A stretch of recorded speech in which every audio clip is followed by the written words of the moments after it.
What's up, everybody? Welcome to the High Level Husband Podcast. I'm Tommy McCollister, joined by Diane McCollister today in leopard pants. Hey, Are those yeah. what those are? Yeah.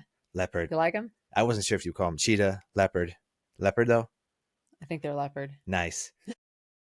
Love it. Yeah. So anyways, guys, we're jumping in today. And the kind of the cool thing about me just saying that right there, babe, is that our topic today is about like how to actually, when your marriage is struggling. I mean, your marriage could be phenomenal too, but like whether your marriage is struggling, whether it's lukewarm, whether it's phenomenal, this one key aspect that we're going to talk about today is going to be massive. And so it kind of was just me kind of playing off of your pants here, which by the way, I love.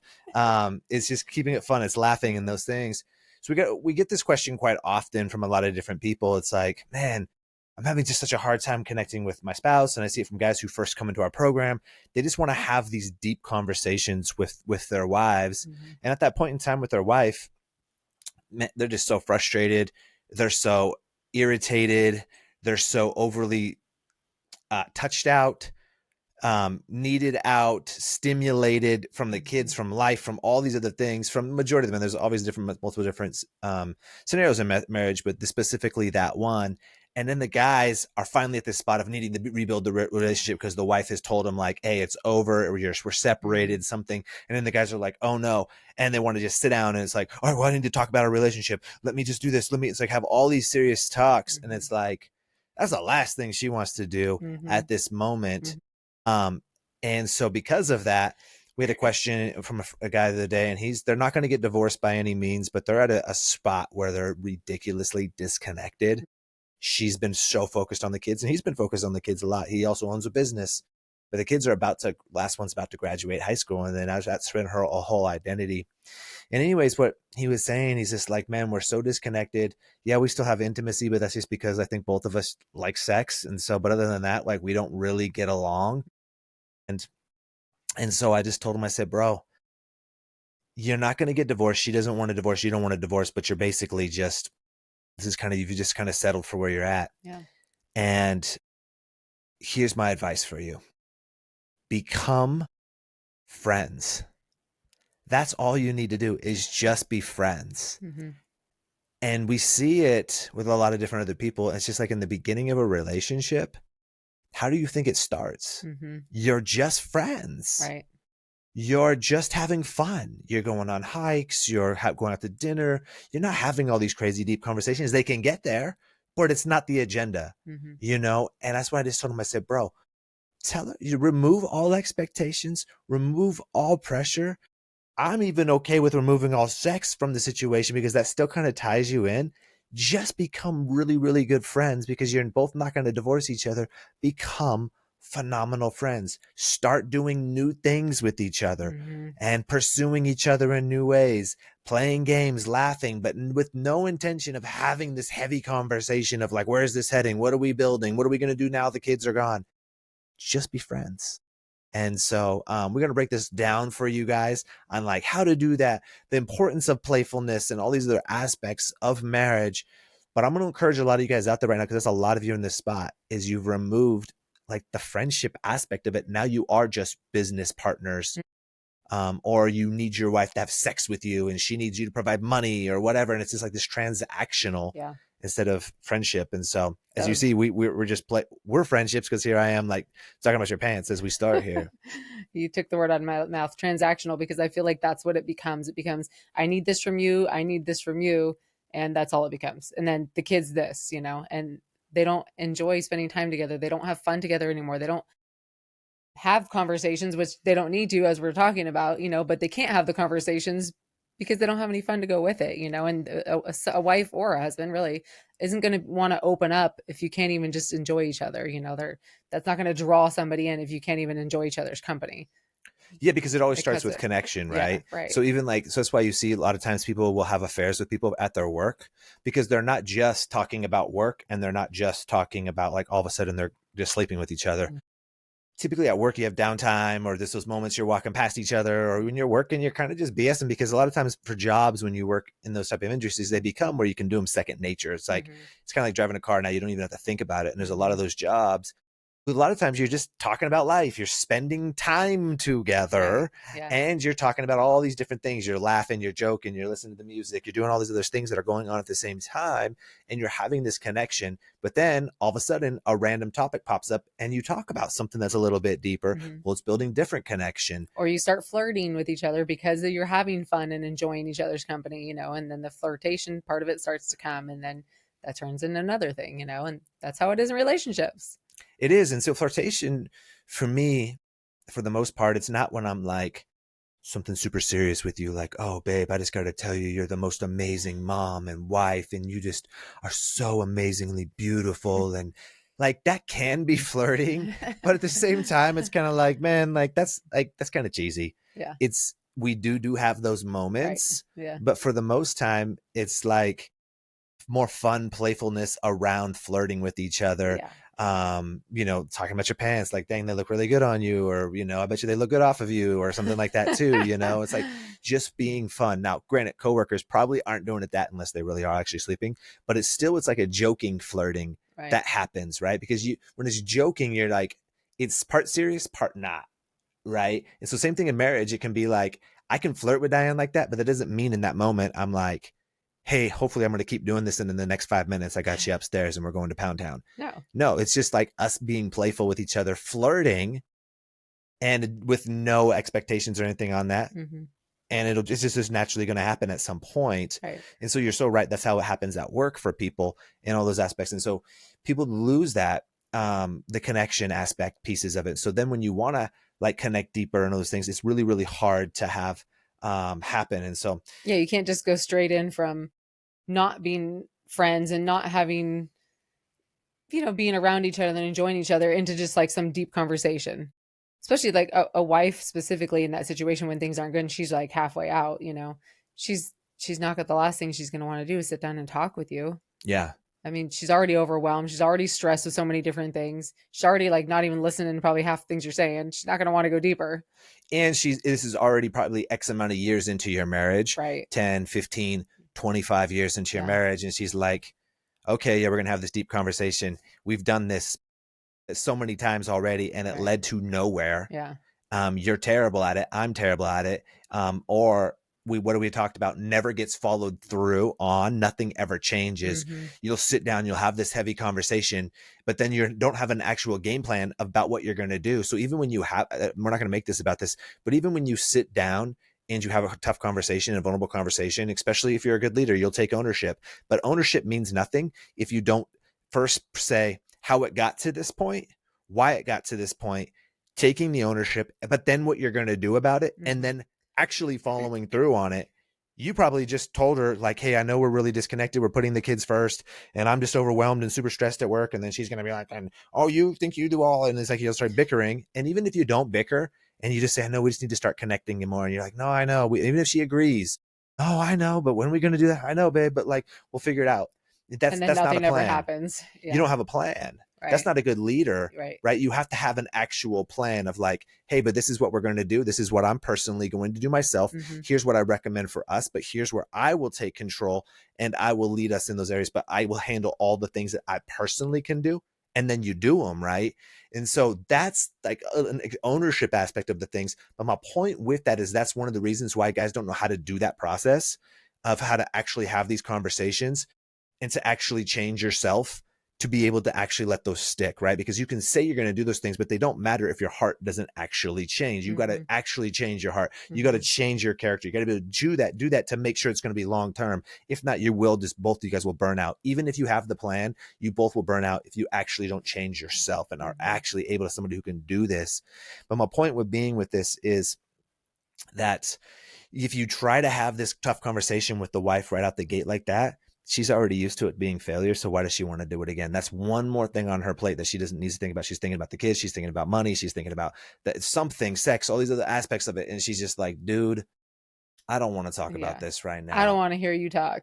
Dude, get away from me. Yeah.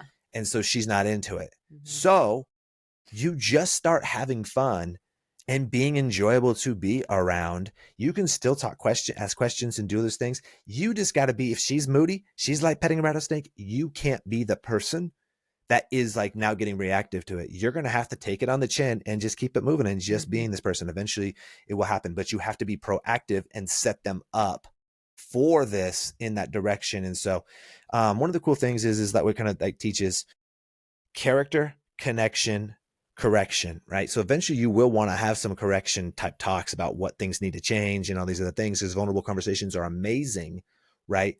But it starts with connection. Well, how do you first start having connection? It starts with your character, because if your character is where it's always at. So first and foremost, we're going to break down some steps here for you guys. First, the first part of rebuilding this relationship and being friends is this right here. Number one, be a good man and just be a good woman. Now, that's not going to get you in heaven, but that will start be the basics to get you into a good relationship. Right. Be a good person, right? If you can't expect a thriving marriage in your personal life is full of you can't expect a thriving marriage if your personal life is full of compromise, right? And so you have to have high level standards and high level values. We won't go into this. I think we actually said we were going to do the next podcast on values and standards. We'll have to do that. I told you to let me maybe write that down. I forgot about it too. And that's on me though. I'll take the ownership. But so you have to have your high level values and your standards. And so maybe on the next one, we'll do it. You have to have your integrity, your honesty, your purity, your faithfulness. Be the type of person that you would respect, right? Just be this good person, right? If you're unstable, you're not a person that I would respect. I wouldn't hang out with somebody who's unstable. So like if you're unstable with anybody, I would have to ask myself, well, I'm not going to respect myself in this. So you just have to be a good person. Well, how do you become a good person like that? You have to remove sin from your life. Porn, flirting, lying, laziness, every sin erodes trust and intimacy. Cut it off, because that will block the connection between you and God. That will kill your self-worth. Flesh gives birth to flesh. And then you're just feeling worse, exhausted, and wore out. So you're not going to be able to have these high level standards and hold true to them. And then you're just not really going to be a good person. And so that's the step one, is like, just be a good person. Just be a good person. And like, it's so simple, because it is this getting back to the basics on all of this. Yeah. I mean, who are you going to want to be around? Somebody that's all over the place, or somebody that's doing good things? Right. And I think that's, at the end of the day, like when we were rebuilding our relationship, I still saw you as a good person, and I know I still was a good person. Right. Yeah. And so there wasn't like, I hadn't done anything terrible to you. You hadn't done anything terrible to me. So we were able to collapse that time a little bit faster, because I knew you were a good person. Right. And you knew I was a good person. Yeah. And so that first step was there. But if you're not a good person and you're now trying to have fun with somebody, you won't have fun. Just like you don't want your kids having a friendship with somebody who you know has got poor character, right? Like they're the troublemaker in school, all this stuff. You're gonna like, dude, I don't want my kids hanging out with them. Yeah. But what if they're like, but they're fun? Like that goes in the same. I don't care. Right. It goes in the same aspect of this. Yeah. You have to have good character, which will lead you into the next step. Be fun again. What does that actually look like? Remember the beginning. You were laughing, you were joking, you were playing. You enjoyed being in each other's presence. You can go out to dinner and just have conversations and tell her funny things. Because if me and like you and a buddy were going out to a dinner, you're probably going to talk about some just random funny things and just that and the other. And you're not going to have these deep, deep, deep conversations. Now, I typically do with the friends that we have these days, but that's like later on, guys. Yeah. I still have fun with them though. With your wife, start having fun again. Start anew with her. But you got to kind of set the stage and to say, babe, I just want to like get to know you again. I want to have fun with you again. I want to do these things again. I have no expectations, no pressure on our relationship. I just want to come in and connect on that. Yeah. Can you imagine like thinking back to like, if, like say us, if we started dating or something, back in the day, and we were just people that were just kind of like, we weren't good people. We were just like not happy. How would you even connect with somebody? So why do people think that they can just go and just start that connection back up when they haven't had those back things? When you first meet somebody, if you're acting like that, they're not going to want to be around you. So why did you ever stop connecting in that way? Why did you ever stop having fun together? Why did you ever stop, I don't know, just enjoying life together? Well, what's crazy about you saying that, it's I'm just hard. like, I'm seeing God's biblical layout for this right now. It's like there are people listening to this podcast. We actually didn't. We had cleaned up our lives, other than having premarital sex. We had cleaned up our lives Yeah. before we got married. For other people, a lot of people were just like, they're in that party season, even though they're getting later in life. You know, they're hanging out, they're drinking, they're with their buddies, and they're doing all these things, and they're just and so they're doing these other things, and so they had baggage, or they were divorced before. But here's the thing we always say is like, you can fix your problems in this marriage, or you can fix them in the next. But either way, you gonna have to fix these problems, because just you leaving this marriage isn't gonna make anything better, because you're still the same, excuse my French, crap bag that's going to be in the next marriage. You're going to be the same needy person in the next marriage. Will she fulfill your so-called needs? Even though I say people shouldn't have needs, and I hate that line. It drives me nuts. The only need you have is Jesus Christ. Yeah. That's the only need you have. So I want to strangle people. That's something I need to repent for when people say, I have needs. Anyways, but she might fulfill those in the beginning, but you're still going to be that needy person. And after a while, she's going to be like, I'm tired of this dude. And same thing, you'll get tired of her, CRAP, because it's going to be the same thing with her. She didn't fix herself. You have to start as a good person. So if you do it biblically right before marriage, what does that look like? Oh, you're being purity, you're not drinking and getting drunk and doing all of these things. So by the time you meet somebody, it's a pure heart meeting another pure heart. You know your values, you know your standards, you know what you're looking for. You both are in the word. You're both at church. You're dating. You're holding out for sex to marriage, all these other stuff. So you're building a real relationship, how it should go. God is a God of order. But a lot of you guys didn't do it that way. And because of that, you're facing the turmoil and the problems because of it. But so my point with all of this is just get back to doing that. Like, start dating again like it was day one. Clean up your life. Clean up your life like you guys didn't know each other. You become this pure person. Stop masturbating. Stop needing to have sex with your wife all the time. Maybe even do a sex fast. I tell you what, we did one that changed our life. Other guys in our program have done it. I don't recommend it for everybody, but there's certain people that I have, and it's blown their mind. Get back to the basics. Stop having sex. Stop you sinning, drinking, masturbating, cussing, listening to secular music, watching the news. Remove all this garbage from your life. Get physically fit so she's actually attracted to you again, because I guarantee you guys' first date, it starts with, am I attracted to this person? Number one, it's always, am I attracted to this person? Yes or no? And if you're not physically attracted to that person, usually character draws you in. They have such an amazing personality or something that it makes you start to be attracted to them. So there's always different things like that. You're so right on the babe. So it's like, what are we doing here? We get back to the basics. Number one, get physically attractive again. Chances are in your marriage, you're not as physically attractive as you once were. And don't come in here and give me no nonsense of like, well, as you get older, you just gain weight, or as you get older, that just happens. No, it doesn't. I know 65-year-olds that live like the 35 and 35-year-olds that live like 65. I say that quite regularly. It is a personal choice. There's dudes in the wheelchair at our gym getting after it. You can get after it. I promise you that. Stop making excuses. Get after it. That's a standard in your life. You need to have this standard. So what do? You get back to where you were. So now you got to get attractive again. Start putting effort into your appearance. Don't be wearing holy clothes and, raggedy, don't do your hair, all those things. Get a haircut once a week. Worst case scenario, twice a week. I mean, twice a month. Put on some fresh clothes. Keep it clean. Put pride into what you into yourself. That makes us feel good anyways. It does. Clean up your language. Talk that way. You're not going to be on the first date and you're not going to be farting and all that other stuff. But you do that in marriage. To me, like, here's the thing. Do we fart around each other? Yes. But here's the thing. It's still, to a certain extent, it's a turnoff to me, obviously. But at the same time, if you're going to date somebody, you would never do that on the first date. You're just not going to bust a ripper on that first date and go, oh, hey, no big deal. No, put in some effort into yourself. You have to take it back to the beginning of what it was. How did you act around each other when you first met? Yes, exactly. So how did you act around each other?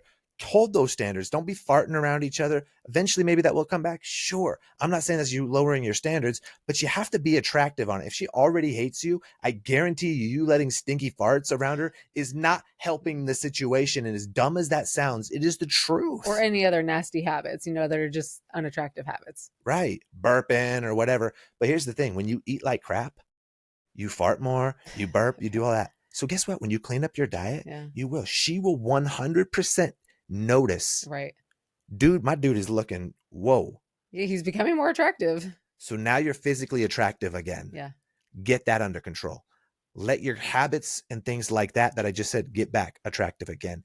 Let your character be high level again. On the first date, you meet somebody, you're not going to be like, F this and blah, blah, blah, blah, blah. You're not going to be spewing garbage out the mouth.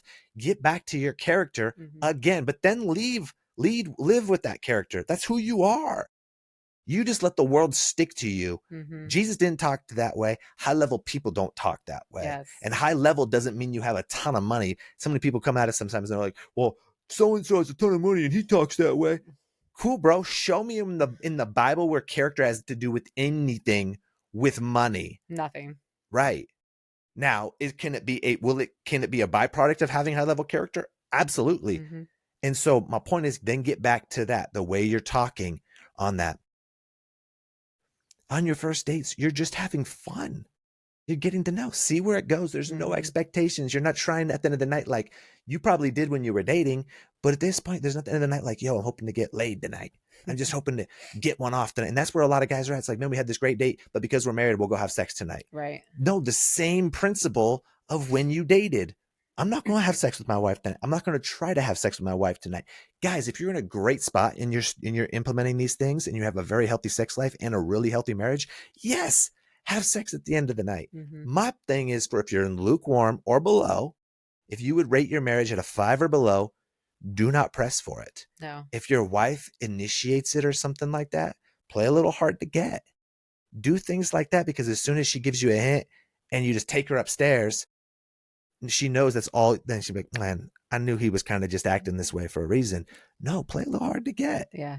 Play a little something on that. Trust me, it's a turn on. Wouldn't you not agree? Absolutely. I think so many women, when you're not in a good spot, they're thinking, just as you just said, that you're doing all these things just to get sex. So surprise her, go out and do something fun and different, and don't have any thought of having sex that night. None whatsoever. Just go and have fun and enjoy each other and call it a night, and she'll be like, wow, okay, that was different, instead of him just trying to get my pants, Totally. There's plenty of times during the day. I prefer day sex, and I think you do as well, because by the time our night gets going and all these other things, it's like 11 o'clock at night. Everybody's tired at night. And it's like, there'll be times in the afternoon where I'm like, oh man, if we get at it right now, it's going to be amazing. Yeah. And by the time 11 o'clock comes, it's always like, it feels like 10% of the same, like, aspects of it. Yeah. And not that once we get into it, it's not great and what it is. My point with it is there's plenty of times where we don't do it because I'm like, A, we're about to go to the gym and I don't want to have this like dopamine dump and all these other things with sex, and now my gym won't be as good. Or B, I'm about to get on a coaching call and I want to be on point on this coaching call and I don't want to get that dump from it and all these other aspects. I want to be there, right? Or we have a lot going on this afternoon for our ministry and that's so important to us. I'm not going to let this block that, right? In those ways. And so that's number one. There is a trade-off at sometimes of that. Number two with that is about playing hard to get. There's plenty of times where we've been flirting all day. Maybe it's been a couple of days since we've had sex. And so we're definitely a little more turned on or whatnot. And so we're flirting and doing different things that we do throughout the day with each other. And it'll come to the point where we go to the gym about 2:30 in the afternoon. And I typically will walk in the walk-in closet at the same time Diane's changing, not on purpose. It just happens all the time. And so she'll be there in like her bra and panties, and I'll be like, of course, instant thought is like, dang, she hot. And two, I wouldn't mind getting after it right now. This is my initial thought every time. So sometimes I'll come up behind you and I'll hold you. Sometimes I'll kiss on you a little bit. Sometimes, it leads tease to around a little bit in certain things without saying too much, right? In those things. And you could tell in that moment, we're like, oh, we both want to get it. And you always let me lead the dance where you're just like, okay, if he wants this right now, I'm definitely want it too. And okay. But you're like, and you always be in, I'm just saying this is what you're thinking in your mind. Mm-hmm. But if he doesn't right now too, I know he has a reason why Yeah. he's not doing this. It's Yeah. not because he doesn't want me. It's because I know he's got a plan, because my husband's proactive Right. and is leading our family in the right ways, that if he doesn't do this right here, he's got a reason why. Yeah. And so I'll kind of tease you, and then I'll like get dressed and these things, and I'll come back for a little bit more, and I'll tease you, and it is what it is. Mm-hmm. And I walk and I love, but Yeah. I know sometimes in your mind you're like, dang, like I kind of wanted that right You're there. like, that was hot. But the teasing is good. It is. And that's what's enjoyable, and that's what's fun. That's what keeps a relationship fresh too. It doesn't have to always lead to something. And I think that's what marriages that aren't in a good spot, that's what wives think too, is they're always just waiting. Like they always just think their husband just wants to have sex, and if just have a little fun and then walk away from her, like let it be and just see what happens, tease them a little bit, play hard to get, like you were saying. That keeps that interest there. Exactly. When your wife knows you have self-control, discipline, it's attractive. Yeah. But if every little hint thinks that like, oh, he's there, I know the way men's minds work, women's mind work, all the same, right? In aspects of this right here.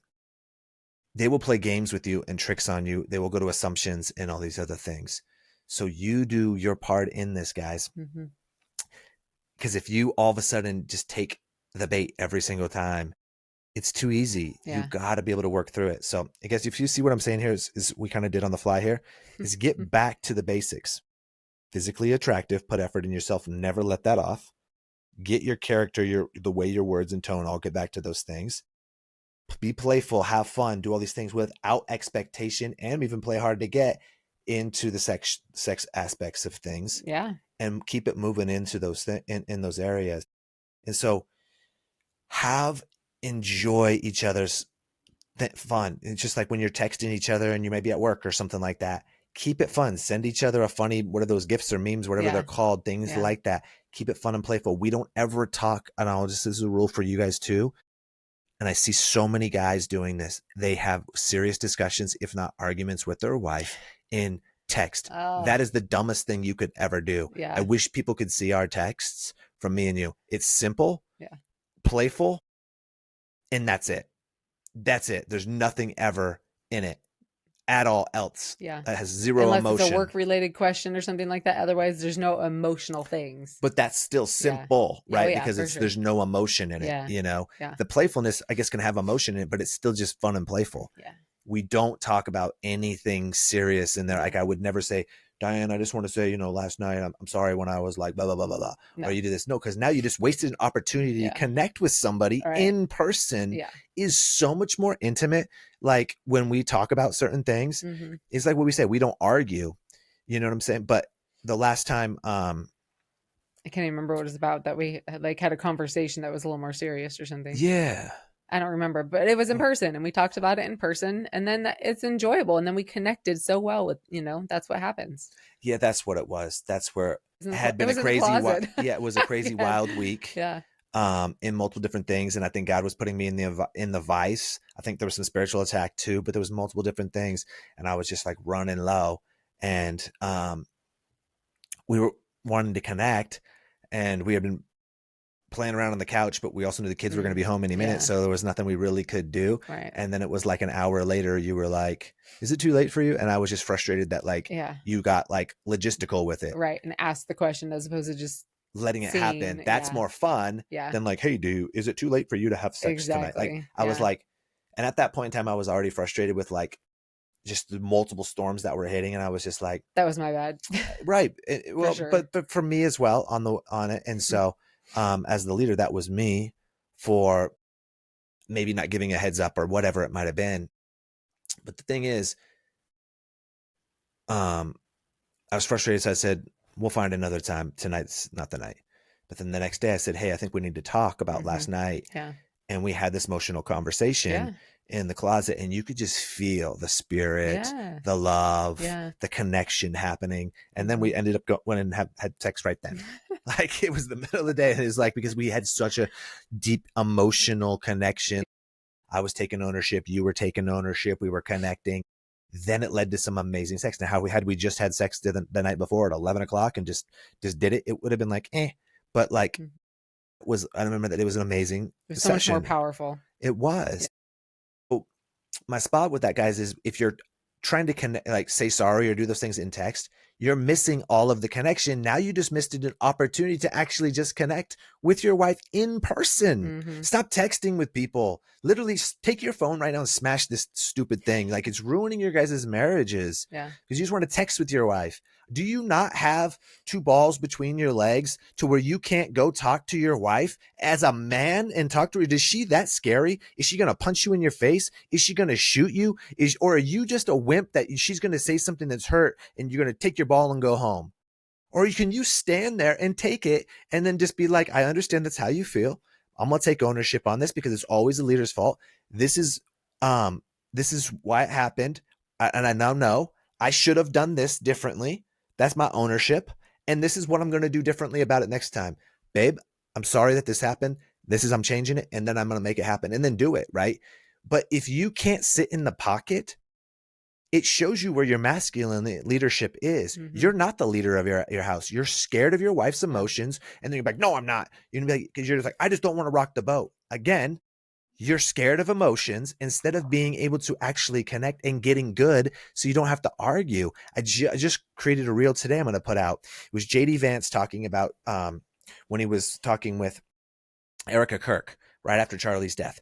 And what he was saying was, she was like telling about Charlie's character and all these other things. She said, we never argued. He never cussed at me. He was never Mhm. cross with me. He was never mean to me. Mhm. Ever. And here's the dude who's passionate, right? Like, so it's not like he's just a passive man. Like, the type of dude he was. So people would probably think, well, he's probably an ale to his wife, then tells her what to do, dictator. No, here's what she's saying his type of character Yeah. was to JD Vance. And JD Vance said, man, I was like kind of convicted. He says, because I consider myself a good husband and father, but there are times I do drop the ball in those aspects. Mm. And here's the thing about it all.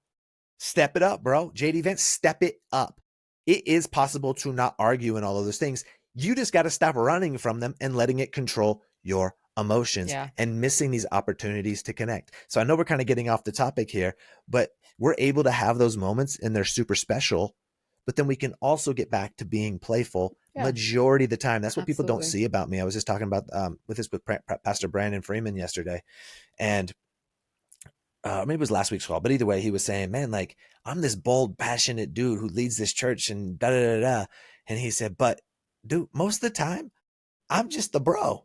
I'm just kicking it. I'm laughing. I'm busting people's balls. Like, I'm just doing da da da. I'm like having a good time. But he said, but don't ever.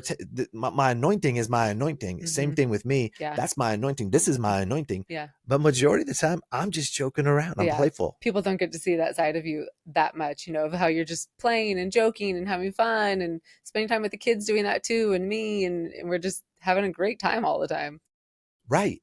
So to make a long story short, the next one was be fun again. That I just said on that. The next one is be intentional. It's like the three things. It's pretty simple, guys.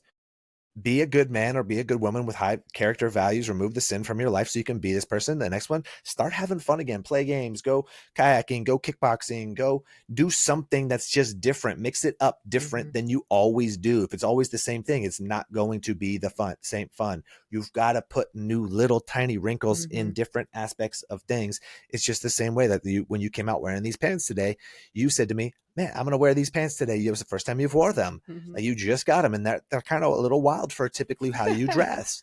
And I like it. To me, I was like, yo, I like them, and you liked them. But if you just wear the same blue jeans every single day and the same top, that gets boring. Now, I know I wear a black shirt every single day. I like this, or the black Henley that I have, or the black little other one that I have. That's cool with me. But I change up my shorts, I change up my pants, I change up my shoes, I do those different things like that. I'm cool with that. But if you just wear the same thing every day for you, babe, you could get bored. Mhm. I'm going to get bored of you wearing Mhm. the same thing. Yeah. If you only thing you eat every single day is just a slice of pepperoni pizza every day, that will get boring after a while. And Mhm. everybody loves pepperoni pizza. You at least want to put different toppings or something on it. You got to mix it up, guys. Yeah. Have fun. Don't just go to dinner and then you do the same thing. And then afterwards you go to Target to go shopping because you actually need some stuff. It's like, no, stop being an adult on your date. Go have fun. Yeah. Do these things. Because when Yeah. you started dating, you didn't go, oh, by the way, I got to go pick up the kids out uniforms, things like, no, Yeah. this Right. is a time for you to connect.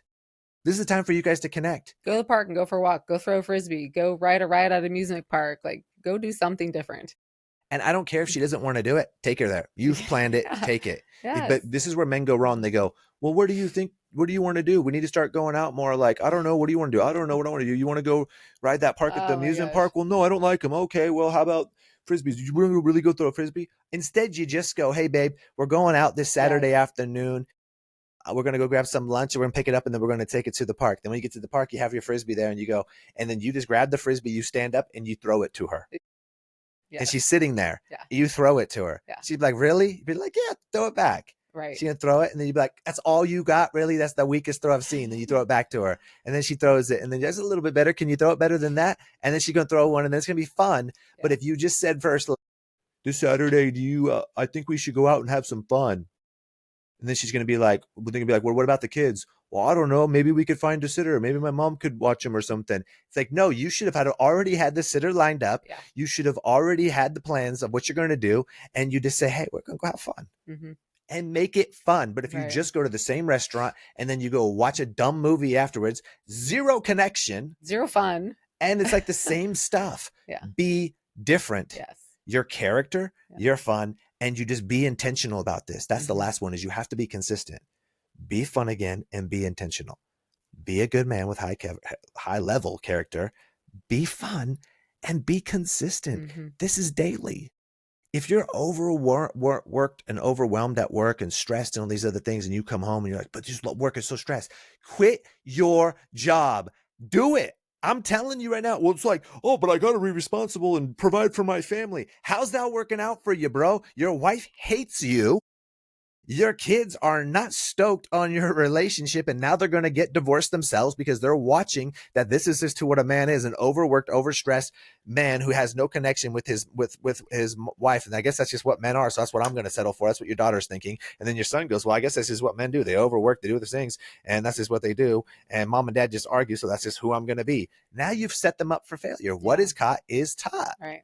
I was just talking about this with Pastor Brandon yesterday. We were talking about racism because he's a black man, and we were talking about it. And I was just like, bro, I've never experienced it in my life ever, but like not just experienced it to me, like being racist, get racist against me, obviously. Like I've never, and majority of my friends are either black or Asian or Puerto Rican or something like that. I said, I've just never been in a scenario where I've watched it happen. And so I'm so like ignorant to it to a certain extent. Although we get a lot of hate, so I mean, we do just in a different way, and it wouldn't be race aspect of it. Yeah. And I forgot why I was even bringing that up. What was I talking about right before that? I don't know. I don't even know about your kids being cut as taught. There you go. Pay attention, woman. As he was cut as taught, and so we were talking about it, and he's like, "Man, a lot of people these days, it's because their parents. It's what it's always been." Yeah. He says, I was just speaking at a school the other night at a college, a prominent college, and he said it was all white people in the room. And he said, this was a week after Charlie Kirk's death, and so there's some weirdness going on in the world right now. And he was like, just be honest with me, guys. Did any of you feel weird knowing that a black man was coming to speak to a room of athletes of all white people? Raise your hands. And he's like, it's totally cool. Nobody raised their hands. And he said, but then afterwards, one of the students came up to him and said, man, I got to be honest with you. I think my parents are racist. Because he said one of the reasons my parents told me they wanted me to go to this college is because it was mainly white students. And he's like, so I'm really noticing what you're saying. What is caught is taught. Yeah. But he went on the other side too. He said, man, like I'm from the hood, but as soon as I got a chance to get out of the hood, I was gone. And he said, so a lot of the problems that are in the hood, why the crime rates in the hood is what it is, he said, is because what is caught is taught. And so it's the same thing in this, guys. And I'm not going down the rabbit hole. He's actually we'll have him on the podcast pretty soon. He's going to talk about some of this stuff. My point is this. You're teaching your kids to have this. You're justifying it. You're like, literally quit my job. Yes, we did it. So many people who now work for us quit insanely amazing worldly jobs to go pursue ministry because they weren't going to no longer sacrifice their family on the altar of their business. That's right. What's got to die? I see people doing it with their kids. I'm traveling sports all the time. It's like, man, but he's really at, like, I have a client, his son is really at that level where he could be a pro athlete. Like he's that close. but he's young and he's just like the best in the country. And I had to hammer him. It's like, dude, I don't care. I don't Yeah. care. You still can't let that rule your It's ruining his life and life. It's ruin your ruining his life. marriage. He's sacrificing his marriage on the altar of his son's sports. Right. Great, your son can go make millions and be a great professional athlete. Guess what? He thinks that this is the purpose of life. Right. And then what is he going to do? He's going to go do the same thing when he gets married someday. Let Yep. the kids rule that, and then they're going to have a terrible marriage. The cycle and continues. And it what do they just call keeps those? going. Generational curses. Yes. But you have a chance to break it. God will not forsake your son. If he's meant to be a professional athlete, he'll be a professional athlete. Mm-hmm. Get him on the local team. Mm-hmm. Or just if he's on the traveling team, say we don't do anything on Sundays and at the practices are at nights this time, we won't be there. Mm-hmm. Sorry. And if he's really that good, they'll make an adjustment for him, Yeah. or it'll be what it is. Yeah. And just get him on a local team. He'll dominate the local team, and he'll get to that spot where he maybe goes to college. Then his life can be revolved around it because he's at college. It's not impacting your marriage. Right. You have to set the order. God, self, marriage, kids, business. It's what it is. God is what everything is, the list. Everything else is written on the list, and of self to make sure you're full spiritually, mentally, and emotionally, so you bring a full cup to your marriage. Mm-hmm. Then the marriage sets the standards so high that the kids are both like, yo, this is the standard for it.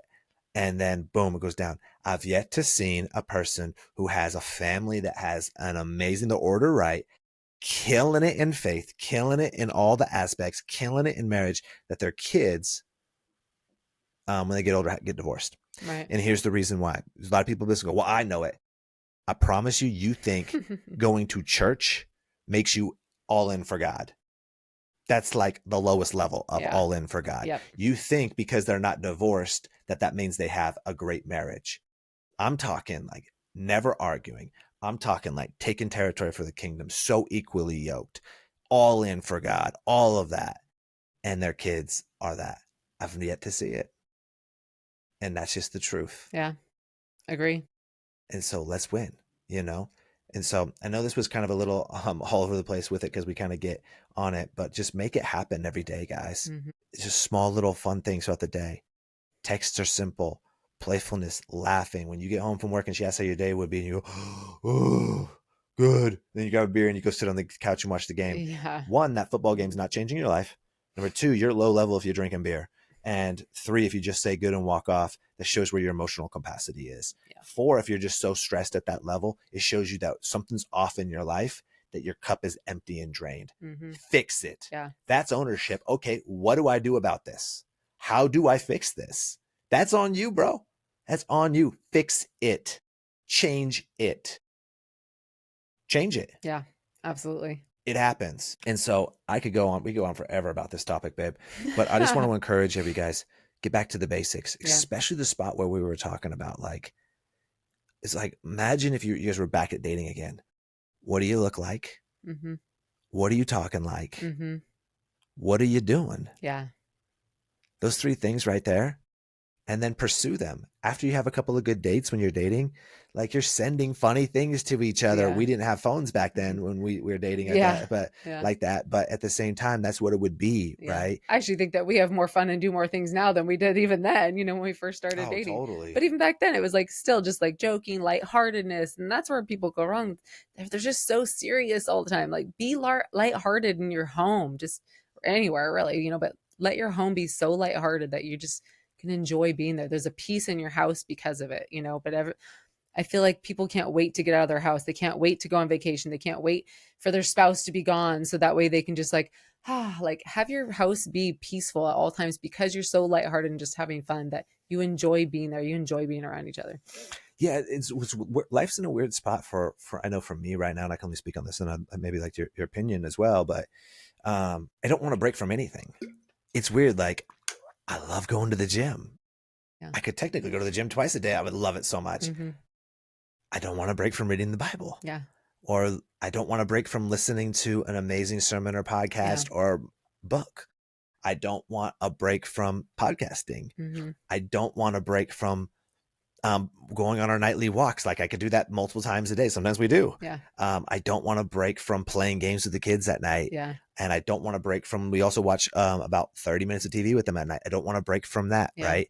Like I don't want to break from anything that we do. We've created a life where we don't need a break or a vacation from it. Yeah. But you just said it there so well. So many people are like, I can't wait to get off work. Oh, I need a vacation. Oh, I just want to go to sleep. Thank God my spouse is away. Or oh, I can't wait till the kids go to bed and we can, it's like, dude, you need a break from all those things. That shows it's all broken. It shows it's all out of order. Design it. God didn't create you to be in a job that you hate. Right. Or to have your life just be so overwhelmed that you don't even know what to do with yourself. That you don't want to, that you just can't wait for the kids to go to bed. Yes. Do you not enjoy them the most? Well, sometimes it's a lot of work. I know, we have too. Do you not enjoy them as much? Your spouse is gone. Do you not enjoy them? Like, it's crazy. You've developed a life that you want to break from it all. And the only escape is you doing substances, food, porn, or watching TV or a vacation and buying things. That sucks. Do not conform to the patterns of this world, but be transformed by the renewing of your mind. You renew your mind, you change your heart, you fix each one of those areas. You get your marriage where you don't need a break of that. You fix your kids' relationship. You don't need a break from it. You fix your job where you do not want a break from it. Like, man, I could just do this all day and I love it. Like, that's where you got to get to. Yeah. God created you in Ephesians 2:10. For you are God's handiwork, created in Christ Jesus to do good works that God prepared for you in advance. Meaning he has a purpose for your life to do it. Yeah. And he has this one thing, and it's so perfect for you where you just get in that flow state and it's perfect. It's available to all. We didn't go find out until 39, but it still took a couple of years to really get into it. And we're just still crafting it now because we're at a spot now where we can do more of this, speaking more. And we were just talking this week, man, I still want to clean up a few of these things. So all I can do is more in-person type stuff. Yeah. And we're at that spot where I have the freedom to do it. It's insane that you would tell me that I literally have control. I could literally take our coaching business right now, remove myself from it for the most part, other than maybe 5 hours a week, and make an insanely good living. Yeah. Now, that's not what God wants from me. Right. So I still do it. 5 years ago, I was growing weed and I wanted to kill myself.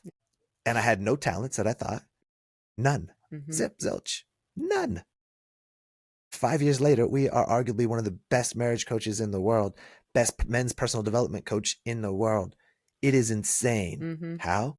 All glory to God. That's right. When we stopped selling our soul, provide for our family, to living a life that we needed vacations from. We didn't enjoy our marriage. Yeah. Our kids drove us nuts. Right. Especially you. We needed vacations. Yep. And we wanted our own alone time. And it was just like, dude, it could not be the other opposite 5 years later. Yeah. I can't even imagine being back in that spot now. No. It's why people cheat. Yeah. It's why people buy all this stuff. It's why people have midlife crises. They're trying to find happiness. They're trying to find something in your life they can enjoy. This ain't a midlife crisis right now. This is like a midlife, blow it through the roof life. It's like amazing. Yes. It's so amazing. Like, and it's available to all. Yeah. Every single person. What we have is available to every single person. Yeah. If you're willing to pay the price. Yeah. If you're willing to deny yourself, carry your cross, and follow him. Because if you follow him and you do those first two things, he will lead you to what he created you for. Yes. But you got to be willing to do it. Just like the Israelites, when he let them out there, they started looking back, started worshiping other idols. You got to be willing to keep going, and it's available to you. I promise you that. Yeah. So I promise. That's why God did this in our life, to show that you could take low level, mediocre, poor character, broken, no talent individuals, and God can do this with it. It's insane. Amazing, isn't it? He wanted to show that it could be for everybody. Yes. Because we didn't go to have college degrees. Right. We didn't come from families that have millions of dollars. Nothing. Yeah. From nothing other than God's breath in our lungs. Right. Yeah. And his breath is in all your lungs if you've given your life to Christ. If you haven't given your life to Christ, give us a call. We'll lead you there. Go down to your church and make it happen. Because if this is hitting, and it should be, jump in the program. You're going to have to put your money where your mouth is. I'll tell you that. Yeah. We've put our money where our mouth is way more than what our program costs. 20 times, 30 times, 50 times fold what this is. But you got to. Yeah, absolutely. It's worth it. Is your marriage, is your life not worth that? No, you'd just rather just stay stuck and not enjoy the rest of your life. Yeah, you can go buy another trip that won't change your life. Yeah. That you will be bummed when it ends because you're going back to your crappy life. And I'm not trying to be a jerk there. That's just truth. We've been there. Yeah. And then you'll go and need to go out to restaurants and do these things and buy your Starbucks and all that, which is just going to be all money thrown down the drain. You'll need to have every streaming service on TV to do it. You'll need all the newest clothes and trucks and things like that, all to try to keep up, to try to buy happiness, which won't do it. Mm-hmm. Or you can just take it and throw it at your life and say, God, what can this happen with it? Yeah. So it's ain't about us necessarily. No. It's about anybody. Put your money with anybody to get some help in your life. Right. I just know what we do blows people's lives through the roof. If you're willing to pay the price, not just financially, if you're willing to pay it in your soul and willing to do the work, because it will not be easy, but it will be worth it. Mm-hmm. And it is 100% proof that it works if you do the work. Right. So that's the key. All right, guys, we love y'all. If this impacted your life and you want it, click the link for coaching. But if not, you just want to keep listening to this, hey, that's awesome too. It just means the world to us if you rate these things 5 stars. I think people don't understand how much it actually means because we're trying to grow this. I can't tell you how many people reach out to me and say, dude, this podcast changed my life. Yeah. That's what this is about. So if this impacts you, send it to somebody. I promise you, the person that God lays on your heart right now to send it to, they need this. Mm-hmm. Send it to them. Yeah. It'll be impactful for them. If you're on YouTube, give us a subscribe. So either way, love y'all. Bye.